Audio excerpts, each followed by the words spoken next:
নুরুজ্জামান আপনি লিখেছেন, সূরা ৩ আল্লাহ বলেছেন মানুষকে তিনি সুন্দরতম অবয়বের সৃষ্টি করেছেন। তাহলে সুন্নাতে খাতনাতে আল্লাহর সুন্দরতম সৃষ্টির পরিবর্তন করা হচ্ছে, এই এখতিয়ার কি মানুষের আছে? আর খাতনা করানো তো লজ্জাজনক একটা বিষয়, এই বিষয়টি অনুষ্ঠান করে মানুষকে কেন জানাতে হবে? তাহলে বাচ্চারা লজ্জা বিষয়টা কিভাবে শিখবে? ভাই নুরুজ্জামান, আপনি সুন্দর যুক্তি দিয়েছেন যে আল্লাহ তাআলা মানুষকে সুন্দর অভাবে সৃষ্টি করেছেন, তাহলে আবার সেই সৃষ্টিতে পরিবর্তন কেন করতে হবে? আল্লাহ তো সুন্দর করেই সৃষ্টি করেছেন। ভাই, তো আমরা মাথার চুল তাহলে কাটবো কিনা, নখ কাটবো কিনা?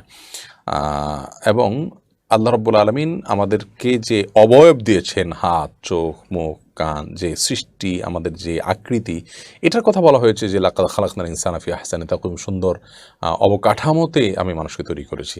এর মানে এই না যে এটার পরিমার্জন, এটাকে গুছিয়ে রাখা, এটাকে সাজিয়ে রাখা, এটাকে আপনার কি বলে, এটাকে ব্যবহার উপযোগী করা, এটা আমরা করব না। স্বর্ণ অনেক দামি, এর মানে এই যে সেটি যদি আপনি খনিজ থেকে উঠেন সেটা আপনি রিফাইন করবেন না, তো রিফাইন করলে সেটা স্বর্ণের প্রতি অবমাননা হবে বা স্বর্ণকে অস্বর্ণ করা হবে, এটা সেরকম নয়। কোরআনে কারিমে আল্লাহ তাআলা যে আল্লাহ সৃষ্টিতে পরিবর্তন করতে নিষেধ করেছেন, এখানে হলো যেই পরিবর্তনটা আল্লাহ তাআলার সৃষ্টিতে দৃশ্যমান পরিবর্তন করা, যেই পরিবর্তনের ফলে আপনার বলা যায় যে আল্লাহ তাআলা একরকম করেছেন, আপনি আর এক রকম করেছেন। একজন নারীকে পুরুষ করে ফেললেন, পুরুষকে নারী করে ফেললেন, হ্যাঁ, এই টাইপের পরিবর্তন যেগুলো, সেগুলো।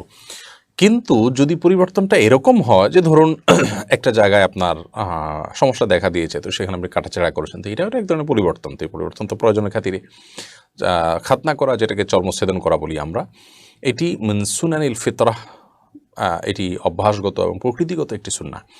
আগের যুগের নবী রাসূলদের মধ্যে আমলটি ছিল। এটি স্বাস্থ্যগত কারণেও করতে হয়, বিশেষ করে আপনার এই লজ্জাস্থানের উপরিভাগ, সেটাতে অনেক সময় এই যে জমাট যে অংশটা থাকে, এটা কেটে না ফেলার ফলে সেখানে ইনফেকশন হতে পারে, আপনার ময়লা জমে থাকে, আরও নানামুখী সমস্যা তৈরি হয়। তো এটা ছাড়াও এর স্বাস্থ্যগত আর অনেক উপকারিতা আছে, যার কারণে এটি আল্লাহর সৃষ্টিতে পরিবর্তন হবে না। আর এটার কারণে যে অবয়বে মৌলিক কোনো পরিবর্তন হয়ে যায়, ব্যাপারটি কিন্তু সেরকম নয়।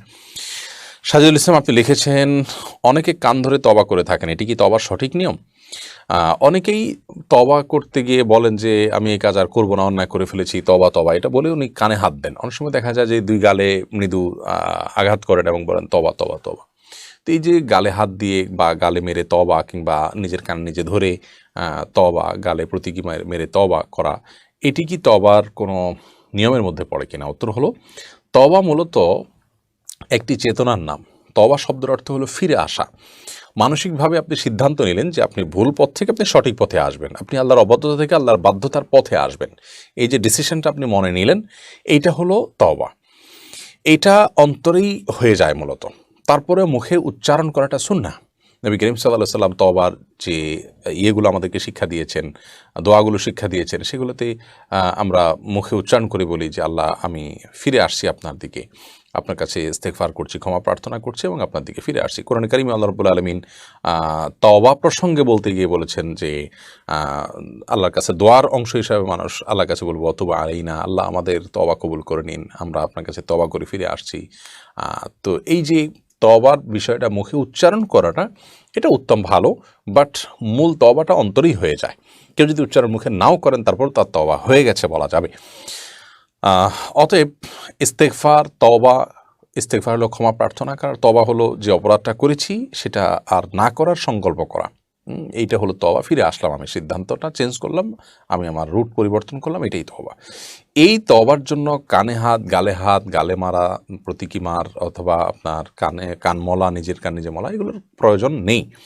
তবে এটি একটা প্রতীকী আত্মশাসন বলা যেতে পারে, যে আমি কেন করলাম, নিজেকে ভর্ৎসনা করা, এটা তো আবার একটা পার্ট, যে নিজেকে আমি ভর্ৎসনা করব, সেই ভর্ৎসনাটা মনে মনে হতে পারে যে আমি কেন করলাম, আমার এটা করা উচিত হয়নি, আমি ভিতরে ভিতরে লজ্জিত হলাম, অনুতপ্ত হলাম, এটি তো আবার একটা অংশ।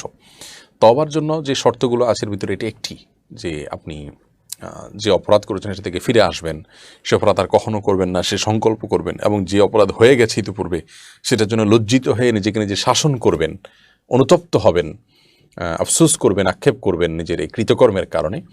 এইগুলো তওবার পাঠ, এই কাজগুলো থাকতে হয়। তো আর যদি বান্দার হক নষ্ট করে থাকেন, তাহলে তো হক দিয়েই দিতে হবে, তারপর আপনার তওবা কবুল হবে, আল্লাহর কাছে মাপ চাইতে হবে। তো এই কাজগুলো অন্তর দ্বারা সম্পাদিত হয়। তারপরেও কেউ যদি কানমলার মাধ্যমে প্রতীকী আত্মশাসন করেন যে না আমি সরি, এটা নিজে নিজে তিনি করলেন, তো সেটি হতে পারে, এটা কোনো গর্হিত বিষয় নয়। তার ভেতরকার যে অনুভূতি এসে তিনি নিজে নিজে প্রকাশ করলেন জাস্ট, কিন্তু এটার জন্য তওবা থেমে থাকবে না, এবং এটা তওবার কোনো পার্ট নয়, এবং তওবার জন্য একটা শর্তও নয় যে কান মলতে হবে, এরকম কিছু করতে হবে। এটা জাস্ট আমার ভেতরকার যে অনুভূতিটা সেটাকে আমি প্রকাশ করলাম আর কি। কেউ যদি এরকম করতে চায় করলেন, সেটাকে তওবার অংশ মনে না করে করলেন, অসুবিধা নেই। এরপরে তামিম হাসান আপনি লিখেছেন, ভালো ইমামের আলামত কি, কিভাবে বুঝবো কোন ইমাম ভালো এবং কোন ইমাম মন্দ? ভাই তামিম হাসান, ইমাম এবং মুক্তাদি বা মুসল্লি সবার ভালো হওয়ার আলামত মৌলিকভাবে তো একই।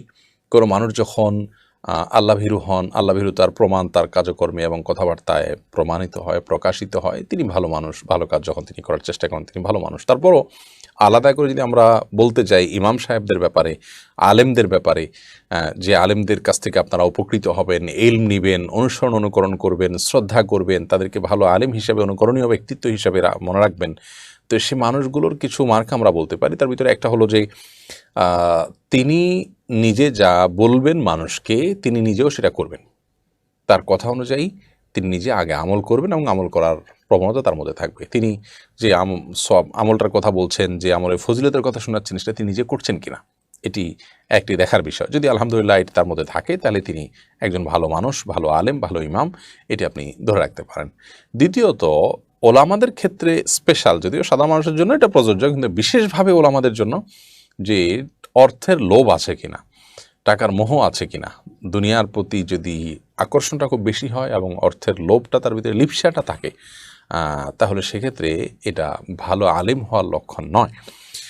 বরং তিনি অর্থ মানুষের প্রয়োজন আছে সেই জায়গা থেকে উপার্জন করবেন, চেষ্টা করবেন, বাট অর্থের লিপ্সা থাকবে না। না হলে এটার জন্য এত হাউতাসে কিছু করবেন না, সবর করবেন। তাহলে লিপ্সা এক জিনিস আর অর্থ উপার্জন আরেক জিনিস। তো লিপ্সা আছে কিনা এটি দেখবেন। লিপ্সা যদি না থাকে আপনি মনে করেন, তাহলে তাকে ভালো মানুষ হিসেবে আপনি ধরে রাখতে পারেন। এটি আরেকটি মার্কা।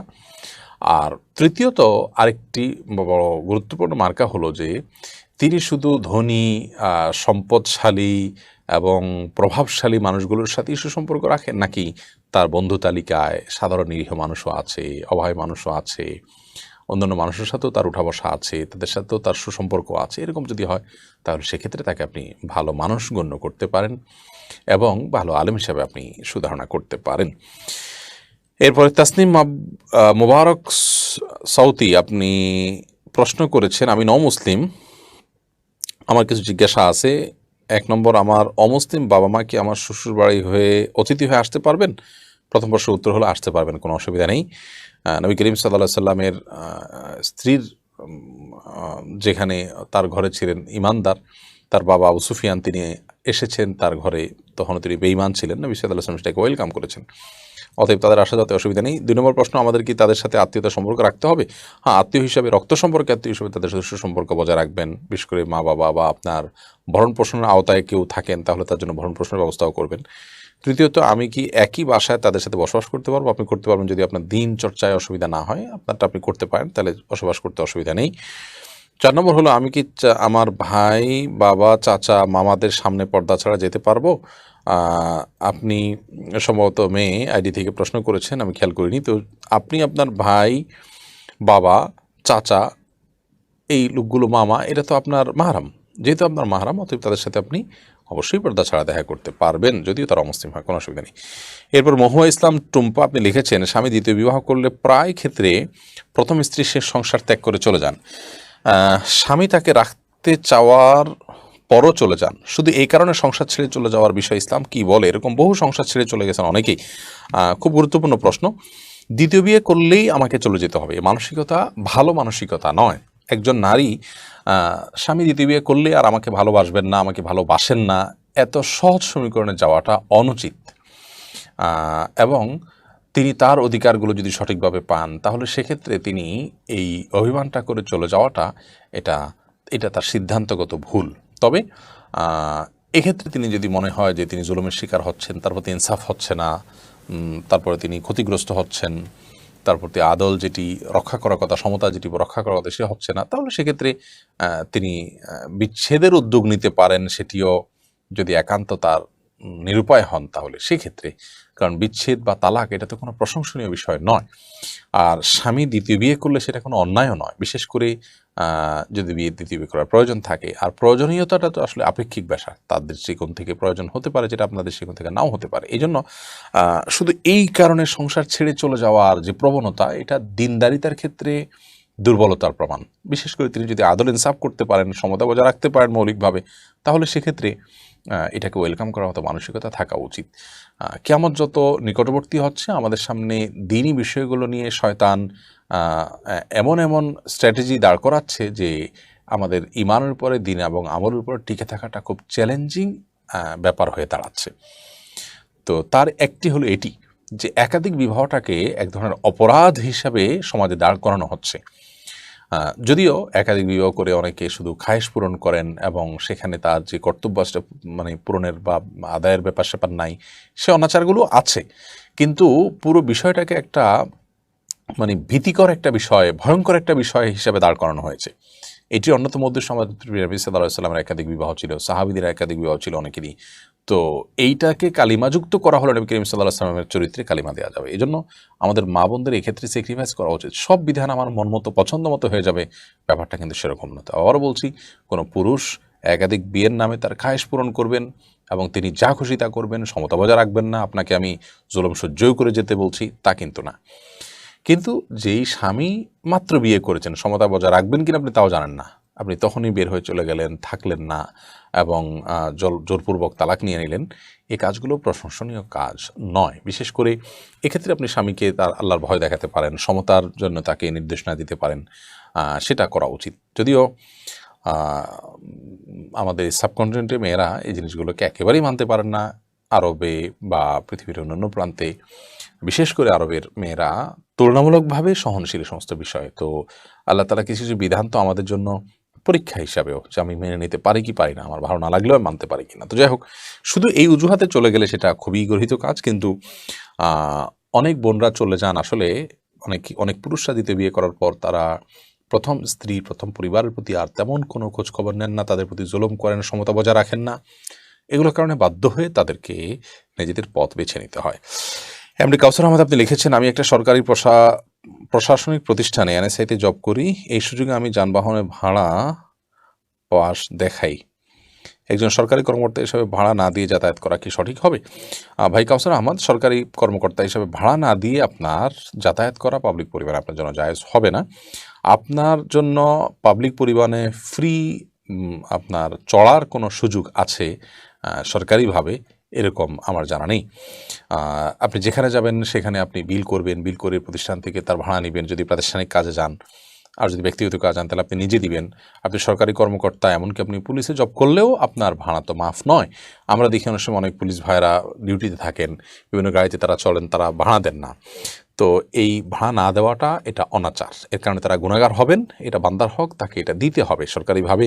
তিনি আপনার চাইলে যে কোনো জায়গায় ভাড়া ছাড়া চড়তে পারবেন এরকম কথা বলাও নয়, আর বলা থাকলেও সেটা অযৌক্তিক হবে। এরকমটি করার সুযোগই নেই। কারণ হলো, আপনি যে পরিবহনে যাচ্ছেন সেই পরিবহনের মালিকের হক এটা, যে তিনি তার যাত্রী পরিবহন করে তিনি টাকা নেবেন। অতএব এখানে আপনি সরকারি কর্মকর্তা, আপনি পুলিশ, আপনি এনএসআই বা আপনি কোনো প্রশাসনিক কাজে আছেন, আপনি কার্ড দেখাচ্ছেন, হয়তো ভয় আপনার কাছে চাচ্ছে না বা আপনাকে সমীহ করছে, এই ছাড়টা, এই সুযোগটা নেওয়া এটা অনৈতিক এবং নাজায়েজ একটি কাজ।